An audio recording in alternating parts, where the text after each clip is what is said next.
Welcome to LSI Projects. For Lighthouse projects, Ms. Blightman and Ms. Lam's Lighthouse class are editing their Coping with COVID project and are creating masterclass videos to showcase students' skills and hobbies. Ms. Jaspal's class will be working on a project in which they will passionately discuss about societal issues and create an art gallery for it. Mr. Rocky's Lighthouse is starting up the Who Am I project. It is about figuring out what type of learner one is. Lighthouse Coding is studying movement, velocity, and collision detection. Lighthouse Theme are creating pop-up books about their favorite artists, discussing their most famous art piece to their early life. 7th and 8th grade projects.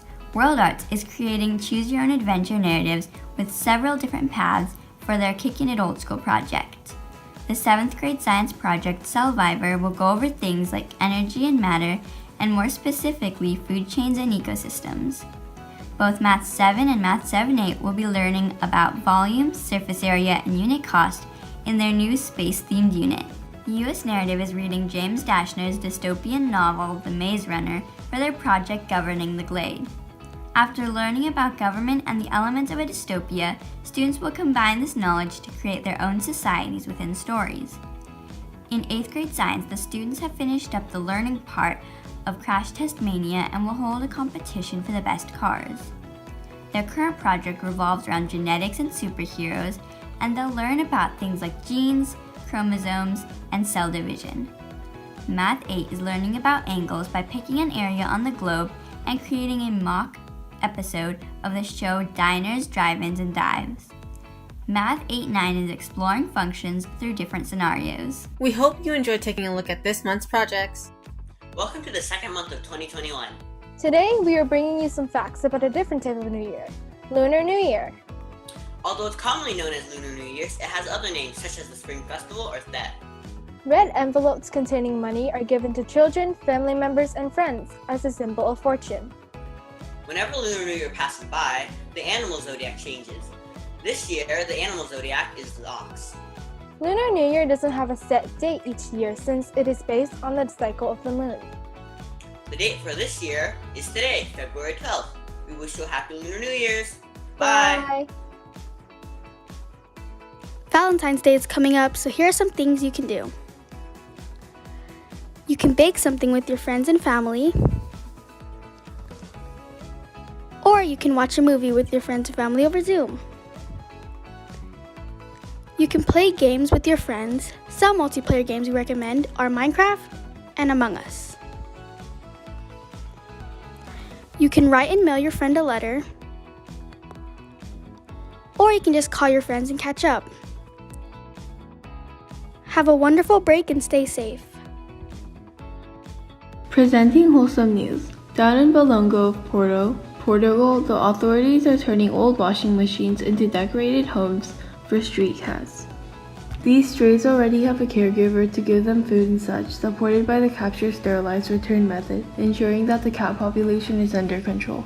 The 12 cat colonies hold over 100 cats and are each being given around 2 to 3 machines.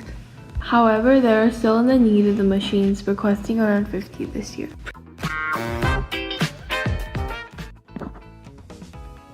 Tom Brady has taken things to another level, not seen before, winning a Super Bowl at age 43 in his first year with the Tampa Bay Buccaneers, and making history by being a part of the first team to appear in a Super Bowl in its home stadium, and accomplishing all of this in a pandemic. The Buccaneers won Super Bowl 20 at Raymond James Stadium by a score of 31-9 against last year's champs. The Kansas City Chiefs and their superstar quarterback Patrick Mahomes viewed as the player who will take the torch by Brady one day. Steph Curry of the Golden State Warriors is having an MVP season. He is averaging over 29 points per game and is leading the Warriors to a 13-12 season. Welcome to this week's Bracketology session, where we will be talking about college basketball. This week, there were many key games of ranked versus ranked opponents and upsets between ranked and unranked opponents, both changing the AP Top 25. Gonzaga and Baylor remained the top 2 teams in the nation. Here's what the bracket looks like. Teams I would like to look out for are Loyola Chicago, UMBC, Drake, and Winthrop. I would like to highlight Loyola Chicago because in the 2018 season bracket, they went to the Final Four. UMBC also made history that year, beating the number 1 ranked Virginia as the number 16 seed. Drake and Winthrop are both one-loss teams but are not ranked due to a weak strength of schedule this year. This is the Lighthouse News weather broadcast for February 12th, 2021. There is nothing unusual about the temperatures, it's just your average February. On small portions during the weekend and next week, however, there might be some rain events that we'll talk about very soon. On another note, there is quite a lot of sunshine throughout the next few days. There is a moderate chance of rain on Saturday morning and a slight chance of rain on Monday morning. These two shower events should be minor compared to the rain event that we had yesterday. Wind will be somewhat notable today but should calm down by tonight and remain calm for the foreseeable future. The air quality is at moderate stage and should not be worried about at this time. That's it for the Lighthouse News weather broadcast for February. The next school meeting will be on March 19th, but for now, have fun during your week-long break and we hope you all enjoyed this news broadcast.